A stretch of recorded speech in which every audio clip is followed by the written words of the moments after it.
Hello, and very welcome to Trade Talks India. First of all, really sorry about coming in so late, but imagine we had some technological problems after we've been practicing, I think, since COVID. But still, it's a challenge. My name is Jesper Örn.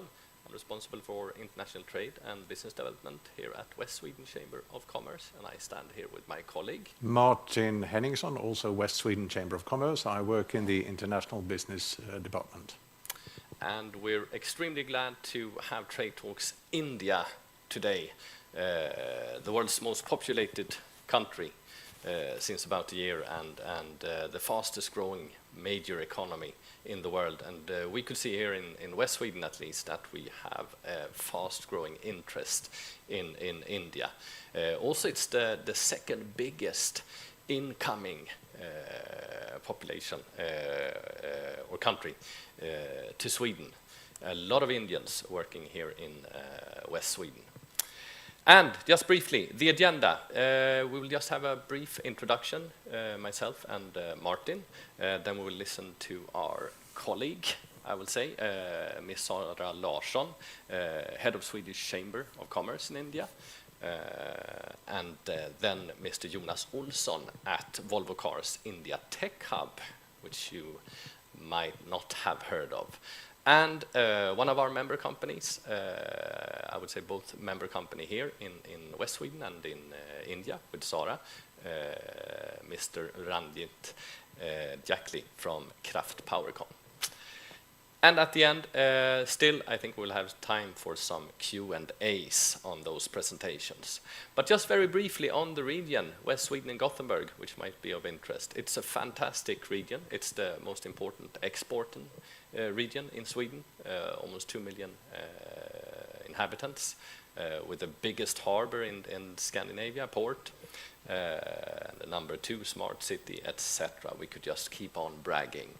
And looking at Gothenburg, we have a lot of interesting sectors. Obviously, the automotive mobility sector, we'll listen to Volvo Cars today, life science, shipping, creative industries, and so on. Then if we go over to Borås region, an extremely important textile cluster, very big within e-commerce, logistics, and so on. We'll go up to the Skövde region, where we'll have a lot within the engineering sector and also automotive sector, of course. Yes, but I don't know if you can hear us. Yes? There is no sound in the meeting. You're muted. You have to unmute yourself in Teams. It's... sorry, Jonas. I'm online. It's only for you.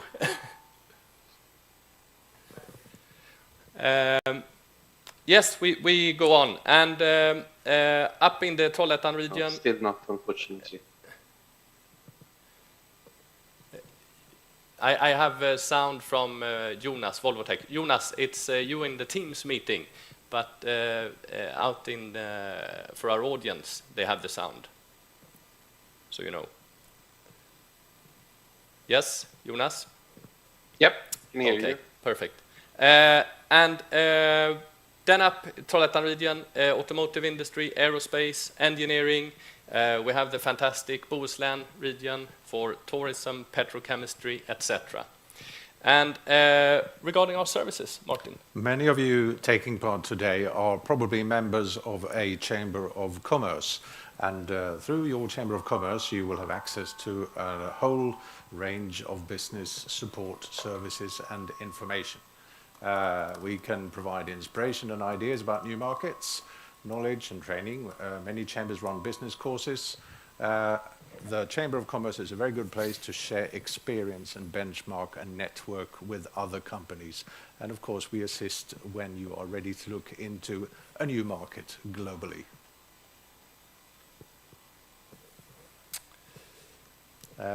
This network extends throughout the world. There are many Swedish chambers of commerce around the globe, and a partly unknown network which we urge everyone to explore.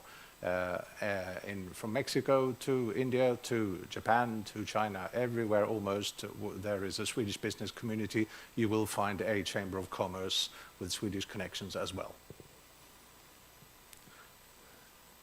These chambers, locally and regionally and globally, provide a lot of interesting activities and information. You can see here an example of some of the activities taking place which connect the regional and countries with the Swedish business circles. And just before we start with India, the next coming webinars or trade talks, it will be France now in May, and then this autumn we will soon announce the dates. We will have Norway, September, Japan, October, and Mexico in December, hosted by different regional chambers. We will go straight into presentation with Miss Sara Larsson with us from Delhi. Sara, can you hear us? I can hear you, I can Good. see you, and should I take control of the presentation? Now you can take control over the presentation. Yes, if you manage. Yes, let's see, great. So good morning, Sweden, and thank you very much for having me here today, and it's exciting to be part of the trade talks for India. And I am guessing that some of you in the audience know a lot about India. I've been here a lot, and some of you might be new to this amazing country. And how can you cover it within 1 hour? But we will do our best. I'm very happy to be here with my colleagues in the Swedish Chamber of Commerce India, or my member companies, and I'm looking forward to hear them as well, because I know they have amazing stories to tell. So the Swedish Chamber of Commerce India is a friend and partner of the West Sweden Regional Chamber, and it's exciting to be here. I will speak a little bit more about what we do in the end of the presentation.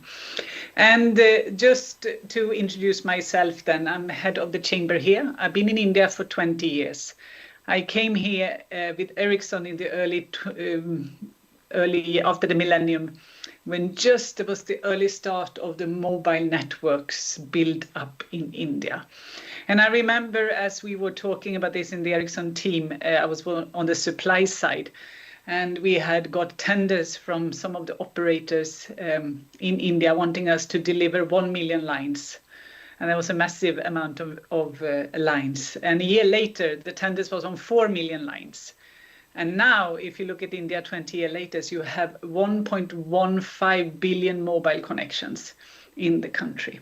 You have a 5G deployment that crossed over 400,000 base tower stations, the fastest one in the world, 2,000 base stations per week. And that's been done in less than 15 months. It kind of gives you a picture of both the scale, and when it happens quickly in India. It might take time until it happens, but when it happens, it goes quickly.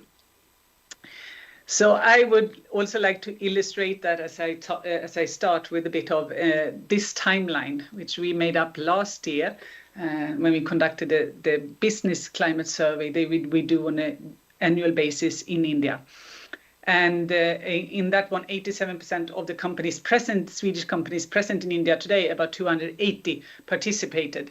Today is 280, and you see that I crossed over the numbers. When we did the survey, it was 260. Now it's 280.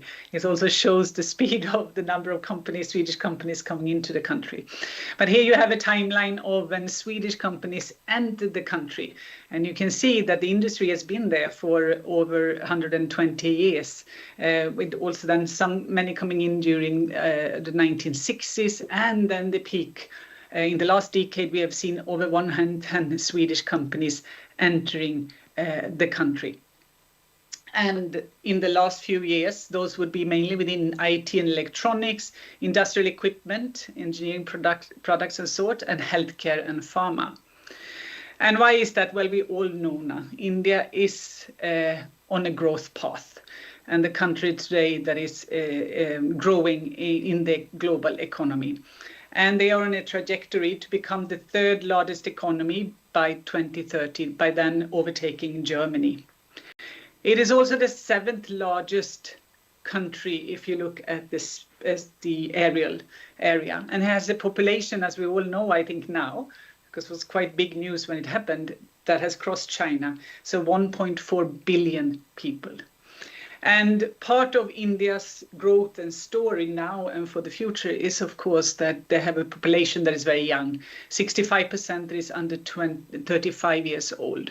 And the median age in India is about 29 years. Compare that with 38 years for China and 49 for Japan. And you see the difference in terms of how young the economy is, or the possibility as well to grow. So India is on a trajectory to grow, and I'm going to show you, put up this slide now. Let's take in the geography of India, and also I will come to speak a little bit about the different states of the nations of India and what's happening there today. But a couple of years back, and after the pandemic, the government launched a program called Atmanirbhar Bharat, Self-Reliant India. And that is the focus right now. How can India become self-reliant and build up their internal both industry and growth for the future? The self-reliant India is focused very much on infrastructure, digitalization, and manufacturing as key pillars in this program. And following that, Gati Shakti, the Power of Speed program, was launched, which has to do with investments in roads, airports, ports, transport, railways, everything that is the infrastructure of India. And to give you a snapshot of what that means, there is 16 airports are going to be developed in the coming few years. In the last 2 years, 7,000 kilometers road was built and 13,500 kilometers of railway. And if you look at the railway system, you have about 70,000 kilometers railway across the country, 23,000 trains, 1.3 million people work for the railway company, and there are about 24 million travelers every day. It's a massive amount of people.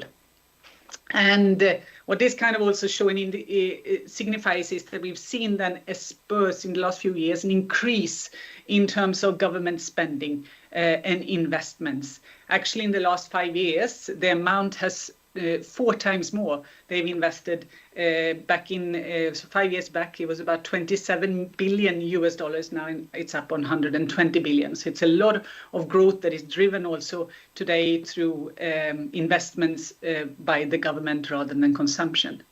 And our Prime Minister, he speaks a lot about make locally, buy locally, and lately also marry locally. And that has not to do with Indians marrying only Indians, but it has to do with hold your marriages in India. That was his message, especially to those super rich that have very lavish weddings. And say, marry locally, spend your money in India. And that was the message, and that's also what they are going for today.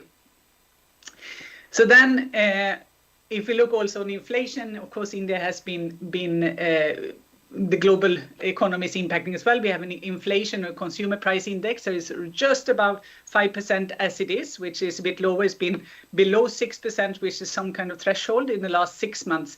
And it's also estimated will fall a little bit more in the year to come now.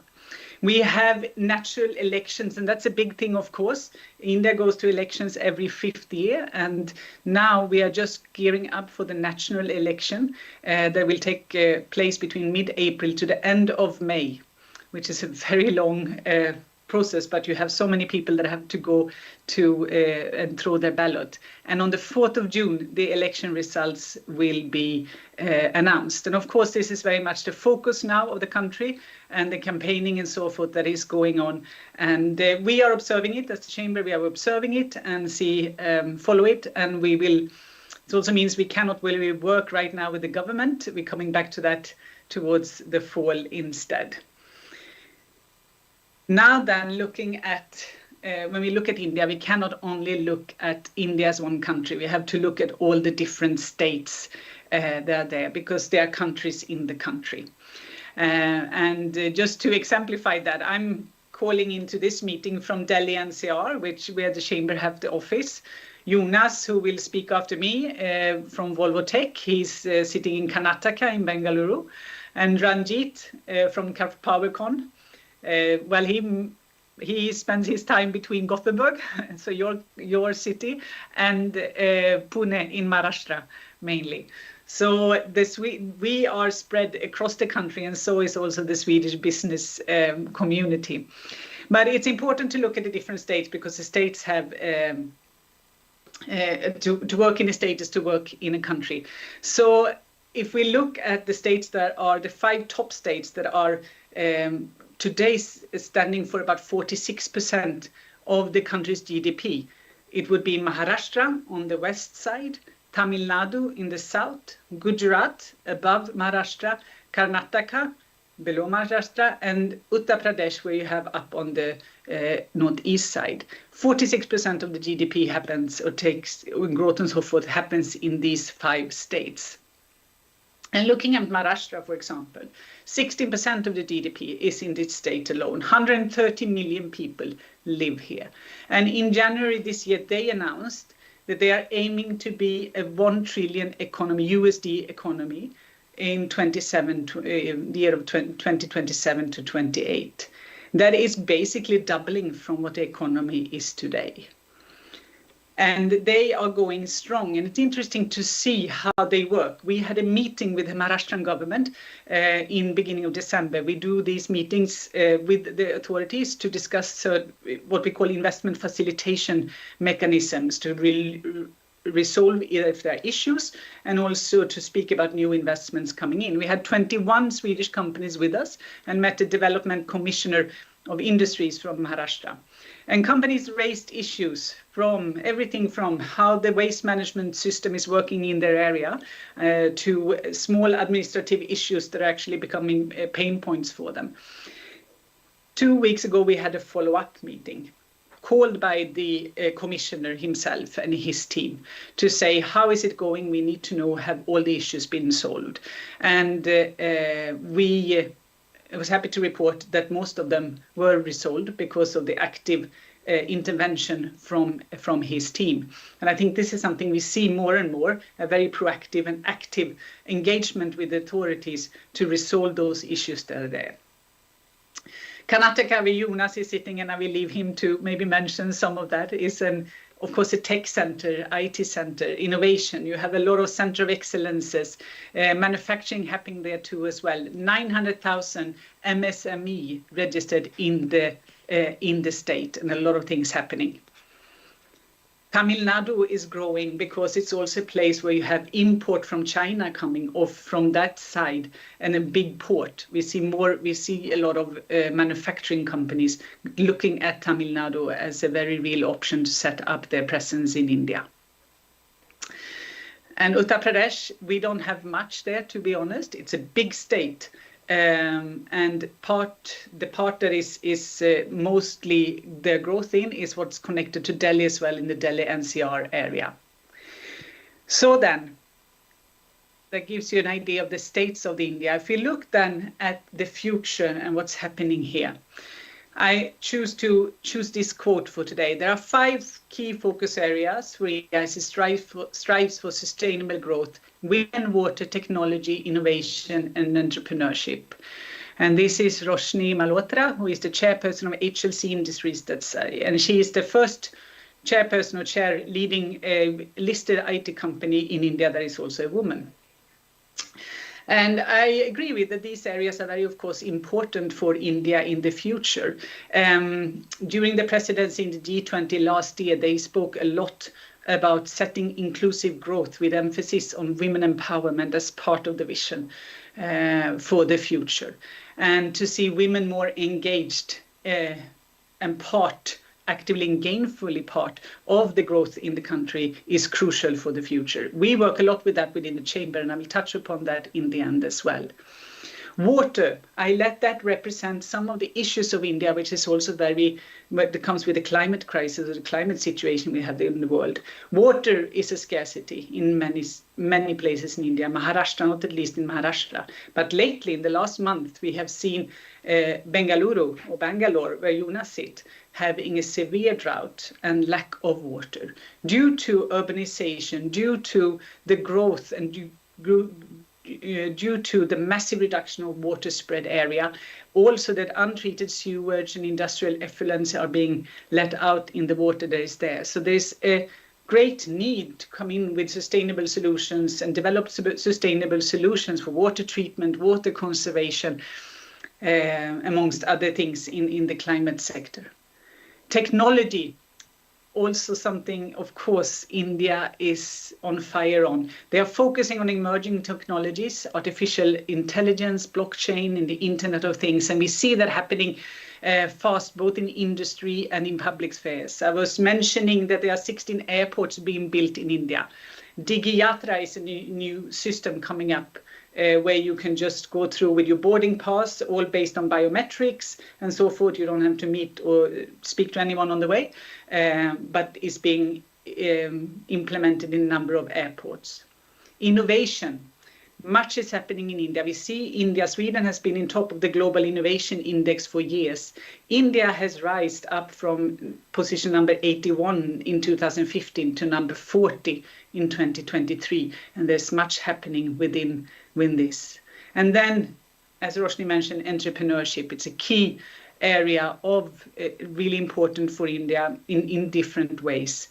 And there are a lot of programs being launched by the government to fuel the startup scene and fuel entrepreneurship in the country. And not only in the top cities like Mumbai, Bangalore, and Delhi, but also in the second tier and third tier cities, that there is a great growth.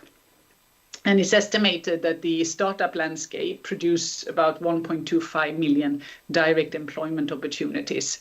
Will do that by 2025.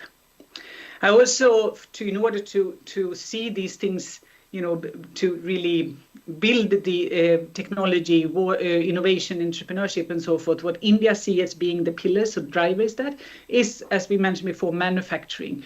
We need to see more manufacturing coming to India. And the government has been, I think you will know about the program Make in India, where India is putting a lot of effort of drawing manufacturing to India. And I wanting to see FDI increase in this. And they also, of course, in the situation with China after the pandemic, the de-risking from China is a lot of companies are looking to India. And we see that happening in our network as well, where companies are coming in, they might be following a customer and they set up manufacturing accordingly, or they come in because, of course, they see the big market that is there. India is also a hub for export, and we see that we have about 70 Swedish companies manufacturing in India today, and 5 years back about 70 of them said that we are producing both for the domestic and for the export market. Now it's close to 90 say that they also produce for both domestic and export. And I think this is important to notice. You want to see India become a very integral part of global value chains now and as we go forward. Digitalization, I'm going to mention that as well, is something that's happening in India and is going quick. For example, the UPI, the Unified Payment Interface, that is an open digital infrastructure for online payments, and more than 350 banks are now able to transact through this platform. And we see here also great development and growth in the in the fintech area. And R&D innovation. I want to put that in the context also of the Swedish business community. We know that 45% of the Swedish companies in India are involved in activities when it comes to R&D and product solution and so forth. And we also see increased focus on this, when many are looking at establishing innovation center, global capability centers, or R&D units. 70% of the companies consider the innovation ecosystem in India as very positive, which is up from 60% in 2021. And many also generate business opportunities through the collaborations they have in India. I need to ask now, Jesper, since we started a bit late, how much time do I have? You have 3 minutes, Sarah. 3 minutes. That's good to know. Thank you, because I don't want to talk too much when I have eminent speakers after me, and I want to give them time to do this. Yeah. So let me move on. This I will just touch upon some of the sectors that are growing in India today, and it's actually a long list. So I put in a link there where you can go to Invest India, which is the investment organization or agency that are helping new companies, so companies that wants to invest in India, and also with trade-related issues to set up. And they have a long list of sectors that are growing and booming in India. We also have 2 people here today that are going to talk about 2 of them, the automobile and auto components and renewable energy. But these are some of the sectors we see that are growing and upcoming in India today. I want to spend my last couple of minutes shortly on to summarize a little bit, and then also talk about the chamber. We ask in the business climate survey we do on an annual basis, how do you perceive the business climate? This is the answer from last year. 86% said it's very positive and favorable. And that is answered by company leaders of Swedish companies based out of India. And of course you can say, you know, in relation to what? But this is in relation to what have happened in the last few years. It's in relation to the growth of the markets, in relation to what they see happening here in the development. And we list and we know some of the positive things which I've touched upon very quickly. India is growing fast. It's a rule-based regime where we see clear policies and regulations coming out. We see a maturity of processes and ease of doing business as the example of Maharashtra. And there's great hope for an India-EU free trade agreement. Negotiations are going on, and we hope that will close. India just closed with EFTA. A free trade agreement a little while ago.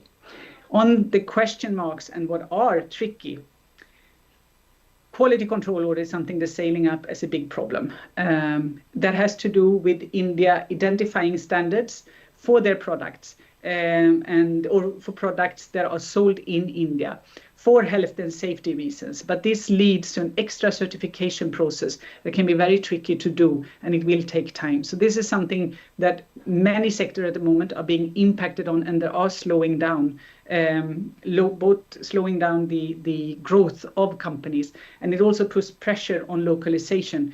And it might be so that the supply chain is not ready yet to localize all the products that we need. Regulatory challenges remain. Impact of global slowdown is there. We see that happening as well, that those are export might not be growing so much as only in domestic markets. And there are legacy when it comes to tax matters lingering on. So though it's very positive, there are also question marks and things that are big question marks for the future. Lastly then, and last minute, I hope I have that, I want to spend on the chamber. We are a network as the chamber in Gothenburg. We work actively with all our companies in the country, and we work mainly within 3 areas. Unlock potential, which has to do with issue resolution on investment facilitation with different stakeholders around the country. We work a lot with sustainability, especially how do you as a company go green? How do you make your operations and your manufacturing site or your employees involved in the whole green transition? And we work very much with building organizations for the future. Resilient organizations that are inclusive and have diversity of all kinds. And we run trainings and we do studies in these areas. And I just want to put that up as a last slide to say, please, if you have questions about India, if you want information in any of these areas, we have publications and we have knowledge. And you are very welcome to connect with us about any questions you might have and to know more if you want to build your organization or if you want to work with the one you have there. And as the last one, I mentioned one date, the 4th of June. Keep an eye on that one. It's the result of the national election in India that will be announced. And 14th of June, I also want to mention, because that's the launch of the 2024 Global Business Climate Survey, which is a survey that goes out to Swedish companies across the world, India, of course, being one of the countries participating. This will be online and also happening on site in Stockholm. So I want to encourage you to tune in to that to know more as well how India stands in the global perspective. I spoke quickly. I tried to squeeze everything in, but I now hand over to Jonas. Yes, thank you very much, Sarah, and it's fantastic that we have a chamber down in India, and the whole idea with this trade talks is to facilitate those contacts. So please make contact with Sarah, and also extremely important is that we lift the company, because those of you that are listening are our companies, member companies. And now we will have a perspective from Mr. Jonas Olsson, head of Volvo Car India Tech Hub, which you might not have heard of yet. Please, Jonas. Thank you. Thank you. I hope you can hear me well. Yes. Great. So thank you for inviting me here today to share my experiences and my reflections on being in India. A little bit about myself first as well. Then I have been in India now since 2006, which makes it 18 years this year. I started off in a very similar fashion as Sarah. I was with Volvo Group, Volvo IT at that point in time, and got the opportunity then to establish and lead one of our business functions here in Volvo IT. And when we started our journey in Volvo Group IT, then we were 10 colleagues, employees. And when I left Volvo IT in 2021 then to join Volvo Cars, we were 1,500 people working with IT in Bangalore for Volvo Group.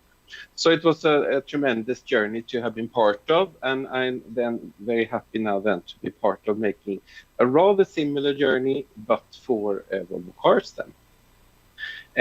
And I thought that I will take us a little bit through primarily first why Volvo Cars have chosen to establish a tech hub in India, what we do here, what has been our journey so far, some KPIs, but more in the perspective of some KPIs that perhaps are important to keep in mind if and when one chooses to establish an organization in India. And then a little bit also connected to what Sarah mentioned around market outlook when it comes to R&D, software development, what's the future ahead, and conclude then with some of our critical success factors that we believe have been instrumental for us as an organization to actually succeed in building an organization here in India. But if we look at then the landscape of the global capability centers of India, some of you might have heard the term captive center. It's something that was established in the late 90s when many then Western-based organizations chose to set up you can say offshoot of their own headquarter functions in India, basically employing people in India. Up until the end of the 90s and into the beginning of the 2000s, it had been very much an outsourcing-driven market, primarily driven from the big American companies that have had massive outsourcing. And you have these endless jokes about Indian IT support and back office functions, etc. And that was very much, you can say, the advent of the Indian IT market as we see it today. Today, the market here looks completely different. We have left behind us the term captive center. We talk now about global capability centers. And I think that in very much kind of summarizes the essence of what these organizations are. They are microcosms of the headquarter of an organization or fully integrated organization in a global delivery structure, etc., and have, I would say, high value addition tasks, activities, responsibilities. So a very far cry away from the back office function and the IT support function that perhaps was the standard IT setup in the late 90s. And it's across business segments. It is in engineering services and R&D. It is, of course, in IS/IT. But it is also in transformation and innovation services. If we talk about generic, the Indian market, you have IT giants like Google, SAP, Microsoft, Facebook, etc., which all have large R&D centers, innovation centers in Bangalore, where I'm presently located. Then, so also this more cutting edge IT and emerging solutions is really driven and evolved from Bangalore and from India. And the fourth sector is more than related to shared services, for example, in finance, in HR, in legal, in purchasing, etc. So a big plethora of various services, but more than focusing towards delivering high-end or high-value activities and responsibilities rather than back-end, back-office and transactional work. And for us in Volvo Cars, then we have a story that looks a little bit like this. I don't know if it's too small to be seen, but the details perhaps are not so important. I'll take you through them anyways. We had also been present in India for a very, very long time. Volvo Cars have a long history about working with IT in India, but mainly through then outsourcing, having what we call them as partners here in India, working with us into delivering IT services and solutions for Volvo Cars and Volvo Car Group. And in the late 2020, a decision was taken then within Volvo Cars to formally establish a tech hub then in India, basically building up our own organization. And one of the key drivers for this was, of course, to regain or retain competence and talent, and also a certain amount of control of deliveries, but still to be able to do it in a flexible, agile, and of course also cost-efficient manner. Simply, the IT skills and the IT experience of, let's say, Gothenburg isn't enough. The Swedish skill base is not big enough to support where we as a company or as an organization would like to head. And I think that might be true for many of us in many different sectors, that we are seeing that it might be challenging to get certain skills, competences and talent in the Swedish context. And there India, I would believe, is an excellent opportunity to look into, both for more legacy/vanilla skills, but also, as I mentioned, an emerging innovative technologies. And our journey has been, I would say, quite standard in the sense that we have faced, of course, challenges. As Sara mentioned, it's a vast country. It's a vast country with a vast bureaucracy, vast administration, complicated rules when it comes to establishing an organization, when it comes to tax rules, when it comes to what you can do and what you cannot do, etc. So having and working with a local compliance partner, a local establishment partner within the financial, legal, etc. area is crucial, and was also crucial for us, right? Time is another factor. Things take time. Things take much longer time than in Sweden. And even if India is on the way to digitalization, as Sara mentioned, a lot of things are still manual. You have to visit a ministry. You have to find the right undersecretary to meet.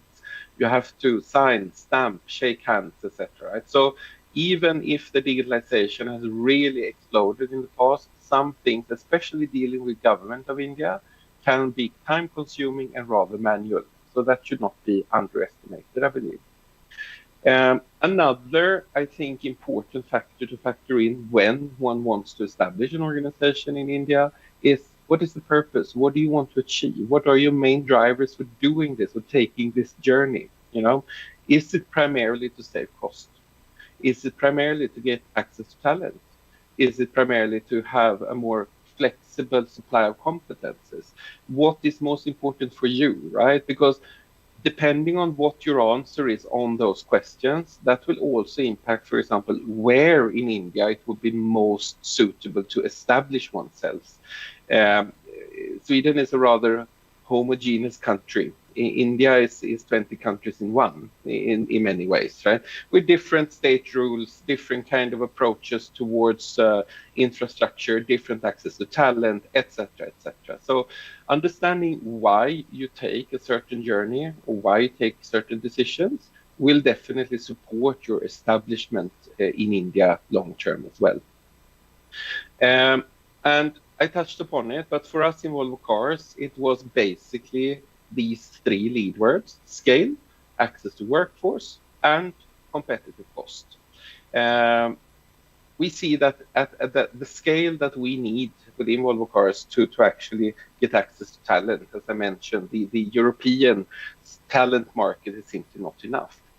We also see that we would need a possibility to quickly ramp up and potentially also quickly ramp down. We are in a very sensitive business, of course, the automotive business, and we need to have flexibility in how we secure our competence. And of course, we need to have that competence available at a competitive cost. So we did a thorough, so to say, why analysis and came to the conclusion that Bangalore at that time was the right place for us to establish ourselves in. Since then, we have also realized that we have a need for more specialized skills within engineering. We are also now then therefore present in Pune, in Maharashtra, outside of Bombay or Mumbai, where you have certain skills cluster related to this specific skill. And I think that this is a very good illustration of what I just described, that it's important to understand what you want to do, and what you want to achieve in order to understand where in India you should be present.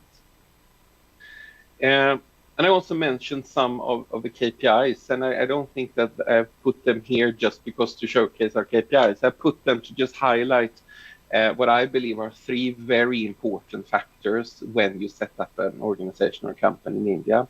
The first one is access to female talent or female colleagues. Sarah described it, spoke about it as well, and the Kraftsamla project through the chamber has been really helpful and useful for us here. But gaining access to a diverse workforce in terms of gender is and remains a challenge in India, especially, I believe, for us who are in the automotive sector, heavy manufacturing sector, and then coming into the IT sector as well. Many organizations are struggling with getting access to female colleagues and therefore creating an inclusive workplace or diverse workplace. So we have had a lot of targeted approaches here. We have worked very diligently, both with internal partners and external partners, to really make sure that the values that we carry with us from Sweden, we would also like to propagate in India. Not overriding or so to say dismissing the Indian culture, but trying to incorporate the way that we believe gender diversity should be worked with and driven upon in the Indian context. For us, it has worked well so far. We have reached the 30% diversity in terms of female gender diversity, which we are really happy and proud of. Another KPI is attrition. We often hear, or heard at least, yeah, but it's very difficult to establish an organization in India because people leave, people want to change jobs, people want to go to other companies, and that is true, you know. And I think that the dynamics of the labor market in India is completely different than in Sweden for so many different reasons. Not only that leaving one organization and going to another is the safest bet, so to say, to get your salary up quite dramatically, but it is also seen as a way to show that you're growing, you're expanding your network, you are rising on the corporate ladder, so to say. Titles are very, very important in our context. We have engineer, senior engineer, assistant principal engineer, principal, etc., right? Things that perhaps from a Swedish perspective we don't think is important at all are very important in an Indian context and needs to be respected for what they are. So it's important here as well that we don't go in with our Swedish glasses and try to apply a completely Swedish approach in how we work with, let's say, promotions and how we work with developing colleagues, etc., because it will fail. Take whatever can be applied and make it, so to say, local. Be as global as possible, but as local as required. And plan for the attrition. Attrition will happen. People will leave. But see that as an opportunity to have robust knowledge transfer systems, knowledge management systems in place, properly documented code, products, whatever your business is into, right?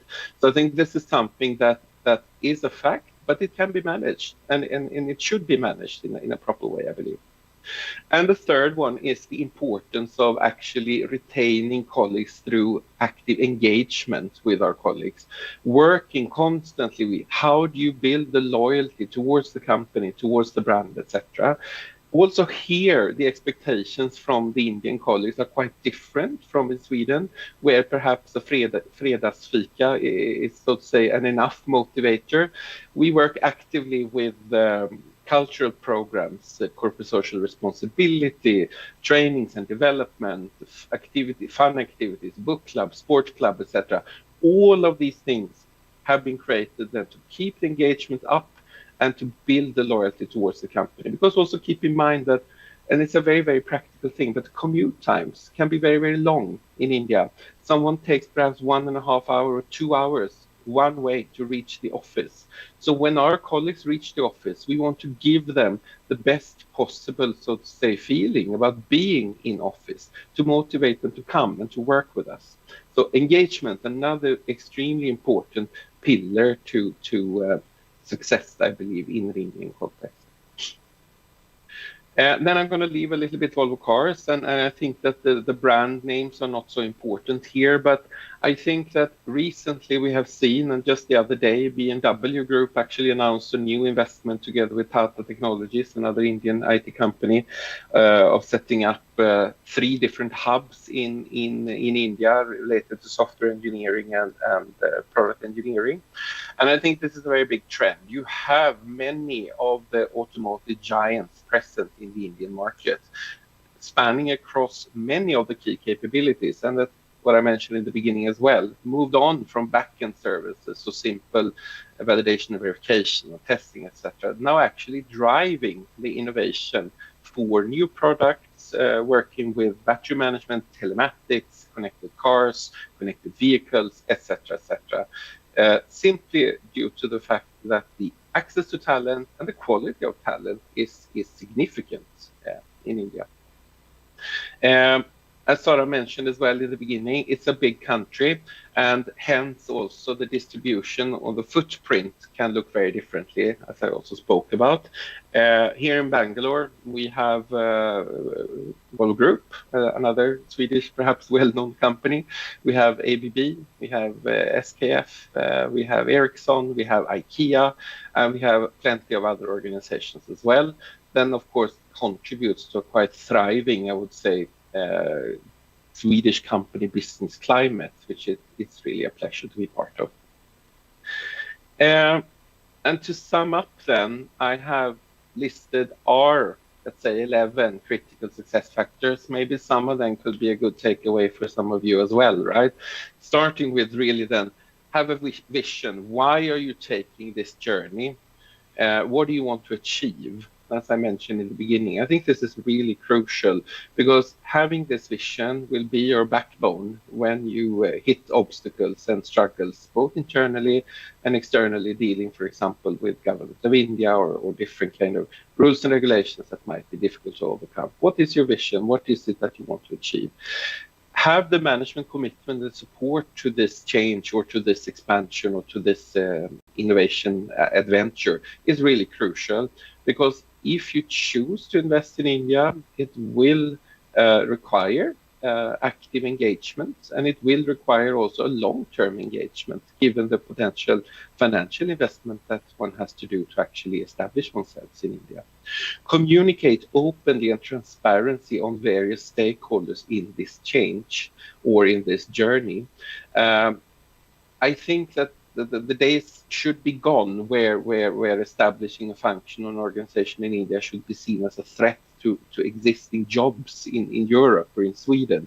Communicate openly why we're doing this. Support and manage resistance and fear in a potential home organization in an empathic way. Understand that we are basically just different parts of a chain. We need each other in order to function well. And this is the learning that we have drawn very, very clearly within Volvo Cars, that in order for India to be successful, Our Swedish colleagues need to understand why we exist, what our responsibilities are, and how we coexist, how we collaborate, how we co-innovate, etc. Right? This is very important. Build teams, not solitaires, and ensure enough volume of work. That will also increase our chances, or your chances, to attract talent then. Putting one person in a team, or one person in India in an organization with one specialized skill, and thinking that, yeah, but he will be part of the global team, or he will have colleagues in Sweden, etc. It will be very challenging, because you need a local context. You need somewhere where you can feel at home, a team to interact with and to engage with locally, here, on site. Review work content and responsibility to attract, recruit, and retain. Don't fall into the trap into establishing a legacy sunset center in India. Really think about what can we do in India to make sure that people want to stay with us. How can the growth path look? How can we implement more and more senior roles, etc. So we actually minimize our attrition that we spoke about. Understand the local recruitment context and constraints when recruiting or hiring talent. Planning is crucial. One approach towards recruitment might work well in Delhi NCR, but it might not work at all in Karnataka, in Bangalore. How does the local talent, let's say, market look? Where are your target groups, etc.? Important to do thorough analysis in this area as well. Plan, as I mentioned, for attrition and rotation, competence development, growth, incentives. Make people feel engaged and make people feel that they can grow with your organization. Another very important task, I believe. Work in tandem with the local leadership in India, or establish, I would say, local leadership in India. Trust their judgment, hear them out, understand that not everything can be done the Swedish way. Be as global as possible and as local as needed. And be open to improvement opportunities. Change and realign as required. Nothing is set in stone. In India, everything is flexible, more or less. So agility is extremely important. And engage and support the local Swedish corporate community in the area you have established yourself. I think that this, both your organization and the overall Swedish corporate community of India will benefit from. Right. I think I'll stop there. Thank you very much, Mr. Olsson, for this valuable insight and the exceptional journey that Volvo has undertaken in tapping the Indo-Swedish business potential. Please remember, any questions you might have, you're welcome to post them in the chat, and we'll pick them up afterwards, and everybody will be happy to answer them. Moving on, Mr. Olsson talked about the perspective and the approach, and we will now hear the view from perhaps a bit more the Indian side. A company well poised to exploit the key areas of water, technology and innovation is Kraft Powercon, an Indian-owned but Swedish established company run by Mr. Ranjit Jakli, who we welcome as our next speaker. Mr. Jakli, please take control.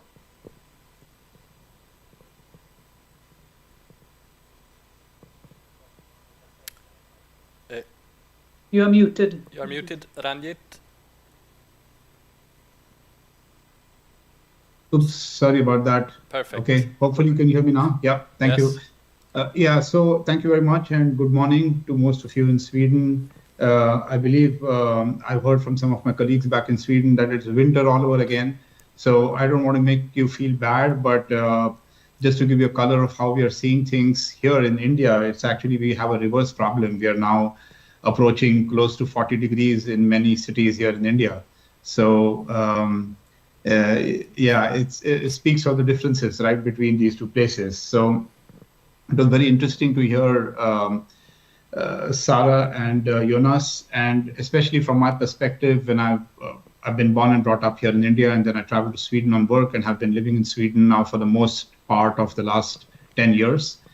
What was interesting to hear when I was listening to Sarah and Jonas is that many of the things that they said, I mean, I completely agree with almost all of them. And it's also equally true that some of the things that you mentioned that stand out in your perspective as coming in from Sweden into India don't stand out so much in my mind, because you kind of presume that that's been the way all these years, right? All these decades. So Hopefully, I will put across to you a reverse perspective in part of my presentation in terms of how things stand out or how things stood out in my career in Sweden, coming in from a person who has been born and brought up in India. So as a quick introduction, my name is Ranjit Jakli. I'm Managing Director of Kraft Parkon. I'm an electrical engineer by education. Done my bachelor's here in India and then my master's in the US in power conversion, and then started running a company called PowerCon in India, which in turn acquired Kraft in 2008. So I'll tell you a little bit more about that story. So what do we do? Kraft Parkon, we are in the business of power conversion, which means that we take power from the grid, from the electrical network that we have all around us, and then we convert it into industrial power, typically DC power that is required for a variety of processes. So our job is electrical power conversion using a technology known as power electronics. And in turn, we service a number of industries which are very different from each other. So here's a short list. We deliver into the printed circuit board and semiconductor manufacturing industry, which requires DC power in order to produce printed circuit boards and semiconductors, as one example. Sorry, Ranjit. I think you have not changed slide. We do not have the right. Okay, I see. Do you see about Kraft Parkon in front of you? No. Okay. You have to. Did you take control of the? Yes, I did. Let me try again. Yes, try again. Sorry about that.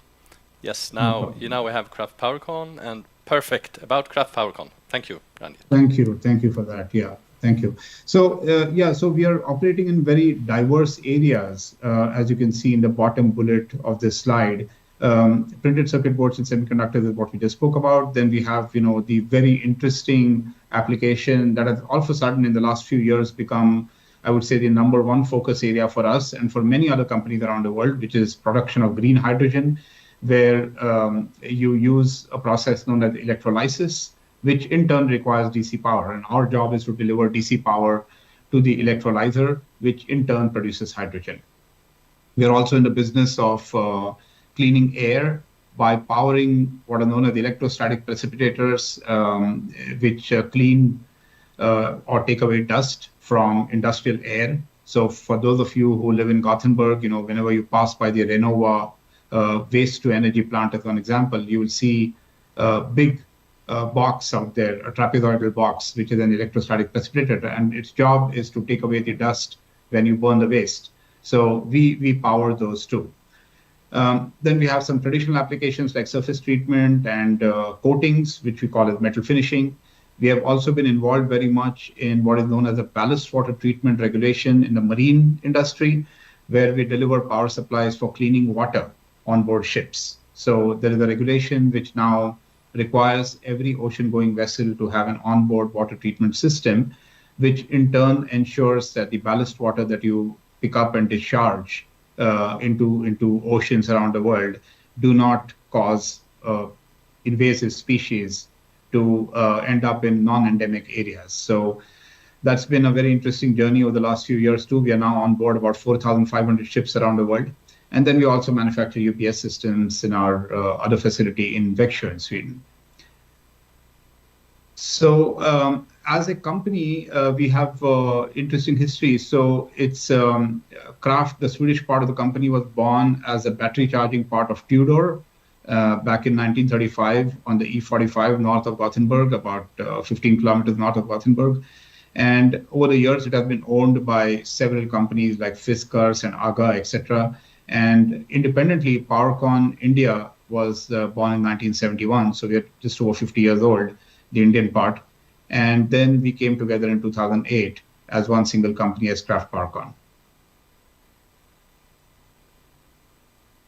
We are present globally, more or less. We have 5 manufacturing facilities around the world and a number of offices and R&D centers. I won't go too much into that. This is just to give you a background about the company and a little bit also about the sustainability part. We are, as you would have already imagined from the applications that we service, We are in the business of providing power into areas that are mostly related to the environment and to climate. So the cleaning air application, the cleaning water application, as well as the hydrogen application is deeply linked, as you can imagine, to the environment and climate goals. This is an example of just the hydrogen part of it to give you color to what we do. So what you see in the center is a containerized rectifier, a containerized power supply, which takes power from the grid and delivers DC power into the electrolyzer. So we have been part of, as an example, of the world's first fossil-free steel project hybrid in Sweden. We have been part of several other fueling stations like Hydrospider in Switzerland. Rhino is a project for fuel cell vehicles for mining in South Africa. LIFA is the wind-powered hydrogen generation facility in France, and Sunline is in the US, again for fuel cell buses, for local transportation buses. So that's to give you a color about what we do. And then coming back to what I wanted to talk about more than anything else was about the journey that we have gone through as an Indian company, having acquired a Swedish company. And what made it rather interesting is that when we did acquire Kraft Sweden, Kraft was already 3.5 times of our size. So it was almost like a reverse merger. And it was funny because Kraft Electronic in Sweden has always been known to us as one of the global leaders, technology leaders. They used to be part of our competitor files here in PowerCon India. And when we first got in contact with Kraft in Sweden and started talking about means of cooperation, we had no plans initially of any kind of M&A activity around there. But it got so that Kraft was looking at selling, and we started looking at them more seriously from that perspective. And what kind of interested us is that, here's a company with great technology, great people, very scalable markets, and why are they growing at 2 and 3%? So our, in jest, we used to say to each other, I used to say to them that, if you grow at 2.5, you're not so happy. If you grow at 3.5%, you're very happy. How can we take this to, 20 and 30%? So that was the real motivation behind the acquisition. And the experience that we had, of course, when we tried to do this, and I'll give you some color with some examples. That's what I had in mind on the next slide. But before I go there, I'll try to give you some bullet points on what we see as standing out in terms of cultural differences. And I think Jonas covered that very well in some of the parts that he saw here in India. And hopefully I'll give you an idea on the reverse side. So we see Sweden as extremely structured, very, very process-driven as compared to India. Many of you have seen videos of the traffic here in India, and I'm sure that makes you think, if you have not traveled here, it makes you think, how can this even work, right? But somehow it does. And what is interesting is that when you try to take the best of the structure and process backbone that you have in Sweden and implement it to a limited extent, exactly as Jonas said, it's not about downloading everything Swedish into India. It's about taking the best of what you have and using that in order to make changes. And if you do that, it can actually work wonders. It's fantastic, right? So this is one thing that stood out in our perspective when we came to Sweden.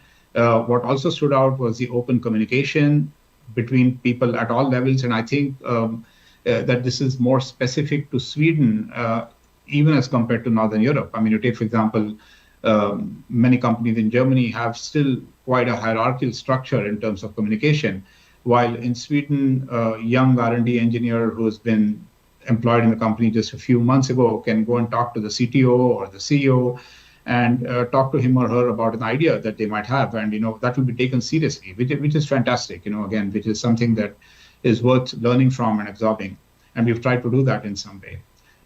Collaboration, again, it was mentioned before, really crucial and really key. If you look at it from the cloud perspective or from an overall eagle-eye perspective, you find that even today in India, the tendency is towards individual heroes. But when you see the benefit of collaborative work like you do in Sweden as part of the normal industrial process and structure, then you really see the benefits and try to bring it in. I think that Sweden is also very competitive in terms of cost of executive leadership. And this might sound a little bit unusual or strange to some of you, but I would say that as you start to approach the higher management levels in companies in Sweden and corresponding companies in India, I would say that the costs of those higher management personnel almost converge at that level. Of course, the difference is very big when you go down to the first level management or to the blue collars, which is the part that I've mentioned here in India, on the Indian side. And the other part is what I broadly call as the production mindset when it comes to Sweden. And what I mean by that is, I think just the history of Sweden with having so many great companies that have been, focused on industrial manufacturing, automotive as well as non-automotive for the past so many decades, has brought this culture and mindset into the company. So you have training, you have availability of skilled manpower because of that, and just the overall thinking that is oriented towards production. So that helps us in our company. We are also what we would call as an engineering-oriented company as against technology or other areas.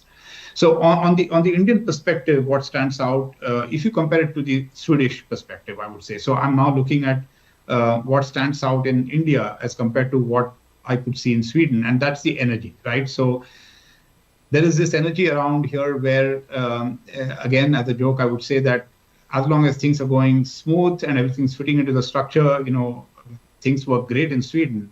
But if for some reason something happens that makes you or forces you step outside of the structure, then you do see a significant drop in energy levels. Okay, now how do we handle this? While here in India, it's like you almost roll up your sleeves at that point of time and start to get to work. You don't mind putting in nights and whatever, solving the hardest problems that jump at you. So, and that mindset is also something that we can use. And that's the reason I put this statement at the bottom, which I really believe in, that if you can somehow take the best of Swedish structure and the energy in India, you can really create magic. So that's what we have been trying to do over the past few years with, of course, mixed results. There is also inherent growth mindset in India, and I'll give you an example about that, about how different it can be. But I can say that almost every person, whether employed or in an entrepreneurship role or in a fairly large-sized company management role, has an inherent growth mindset. You don't need to sell growth, if you know what I mean. Here in India, it's almost natural. That ambition level is natural amongst almost everyone that is in the work sector at all levels. And then what we talked about earlier, of course, India is very, very competitive. This is well known at the blue collar level as well as the first level of management. So to go on to a couple of examples, I remember the first management team meeting that we had in Gothenburg after we acquired Kraft, and I was very cautious, knowing the need for structure and processes. I prepared it was not even a 5-year plan. It was more like a 2-year plan at that stage because we were still new to the company and we were thinking about how we're going to drive the company forward. And as I mentioned earlier, our main idea was growth. Our main goal and motivation in the acquisition was growth. So I prepared something that was very, very structured. How we grow, what are the channels, what is the communication that we need to have out into the organization. And we had a management team meeting. I had about 10 or 15 slides that I put across with numbers and back up to those numbers.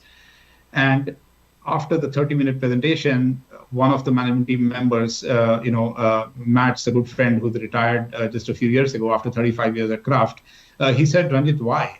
And I said, "Why what?" And he said, "Well, why grow?" And that was a completely crazy question in my mind. I said to him, I really have, I've never thought about this. I don't know why grow. So at that time, I remember I was going to drive down to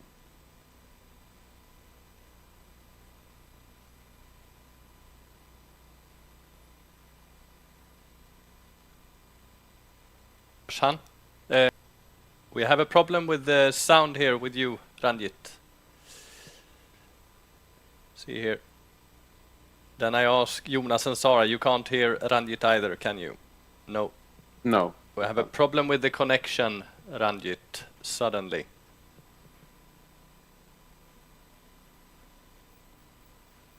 Yes, Ranjit, you check out, check in. See here. I'm sorry Now about that. You know, Now we are with you, I have- Ranjit. We lost you for a while there. Yes, I know. I had to switch to my phone. Yes. Unfortunately, Okay. because my laptop Okay. said that it. We crashed. I started don't know late, why. but you have about four minutes, Ranjit. Perfect. Okay. Go ahead.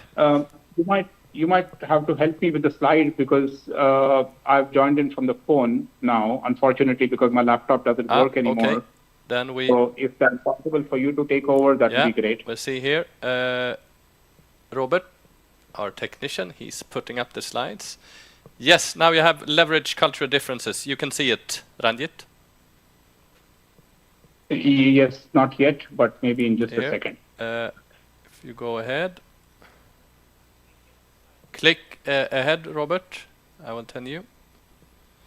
Yes, one more. Go ahead. Sorry about this. Now, stop. Yeah, I think it's two Two back, behind. two back. There, stop. Yes? Yeah. Okay, Ranjit, sorry. Thank you. Thank you very much. Sorry about that. So, as I was saying, I was, at the time that this question was put across to me and I had no answer, I requested time for about a week because I was driving down to Germany with my family and I thought I'd take some time to think about it. And I prepared something like a 5-slide presentation, which was titled Why Grow. I still have it somewhere.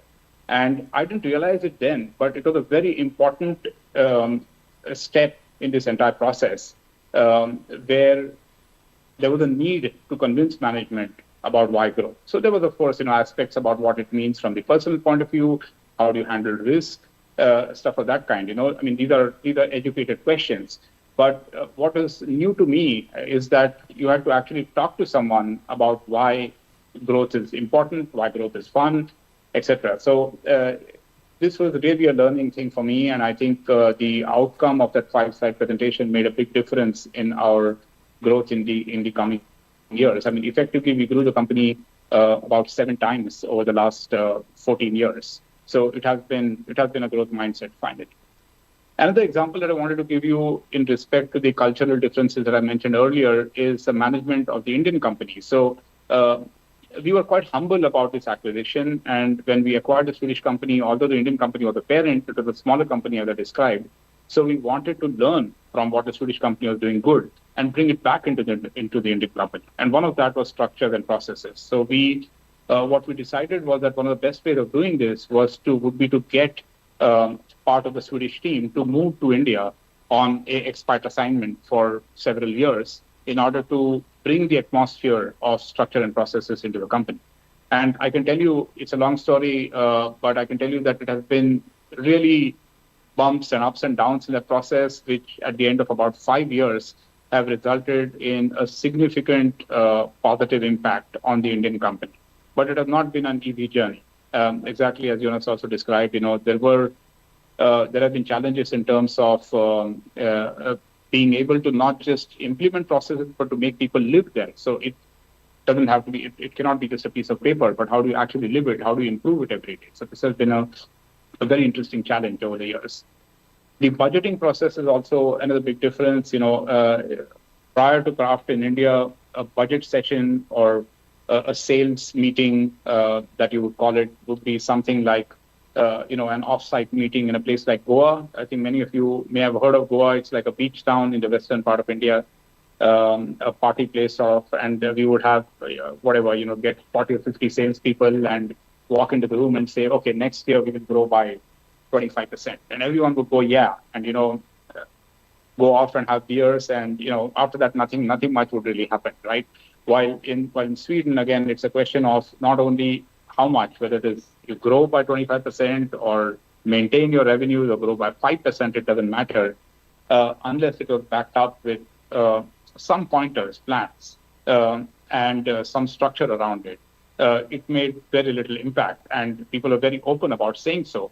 And when they did absorb that and accept it, then it kind of magically, automatically transformed into what I jokingly call as a 10,000-line Excel sheet with steps and responsibilities and dates. So that's the beauty again. And again, we have tried to use the positives of both these cultures into each other's processes. Even in terms of recruitments and blue-collar hiring. I mean, the fact that in Sweden you have a large base of hired employees who you can bring in at short notice and keep for only a certain amount of time, like a few months. That is a structure that we've tried to build into the Indian company too. Although it is not endemic to India, it's quite it's not easy to find such services here in India. Companies like Team Tech or similar companies in Sweden which hire people out to you. So here in India, we have tried to do that also by having a accessible pool of employees that you can bring on for shorter periods of time. And that has also worked very well for us because of the learnings from Sweden. So yeah, so those are some of the examples. I don't know if I should, maybe we have limited time, Jesper, so I can stop right there if you like. Thank you very much, Ranjit. Yes, extremely interesting everything, and you touched base on some of the cultural things, Ranjit. I could just say that go into Hofstede's insights and you could make country comparisons, and all of you do that with Sweden and India and, well, many other countries as well. I don't think we have questions in the chat. I should mention that we're about to round up, but we have also recorded this. And once again, sorry for being late, but Martin, you might have a question. Yes, thank you, Jesper. I was thinking, traditionally, Swedish companies have seen a special region in India as a gateway to enter the Indian market. I'm thinking of the Maharashtra region and especially the Pune Valley. It has been a traditional springboard for Swedish companies. Is that still a valid platform to begin to set up your footprint in India?